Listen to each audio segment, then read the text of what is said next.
Once upon a time, there was a wealthy Jewish family. The children basically had no needs. They worked for their dad, and all was well. But then one of the brothers thought, man, this is boring. So he asked for his share of the inheritance early. And that's not so cool, especially in first century. But by some miracle, Dad says, okie dokie, and he gives him a ton of cash. The young buck goes out and blows it all on some serious rock star living. I mean, he hit Vegas, the strip clubs, and he lost it all. Everything. It got so bad, he didn't even have enough money for food. So he gets a job feeding pigs. Not a great vocation for a good Jewish boy in his day. I love bacon. Anyway, he comes to his senses and realizes his dad's animals have more food than he does. So he heads home, practicing this lengthy apology speech he's going to deliver to his dad. Dad, I'm a loser. I blew it. I lost all your money, and I'm hoping you can take me back as a hired hand. He gets to his dad's crib, and just as the boy begins his well-rehearsed speech, the dad says, quick, bring the best robe and put it on him. Put a ring on his finger and sandals on his feet. Bring the fattened calf and kill it. Let's have a feast and celebrate. For this son of mine was dead and is alive again. He was lost and is found. So they began to celebrate. Dad lays out the red carpet for his money-wasting, womanizing, irresponsible child. Talk about grace.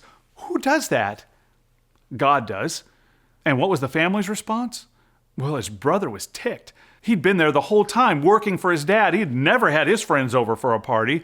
And now the irresponsible one comes home after throwing everything away, and you break out the best champagne and lobster, and you get a DJ? Why are we partying? It's not fair. But Dad explains, dude, you've always had everything I have. You've always been a part of the family. Everything I have is yours.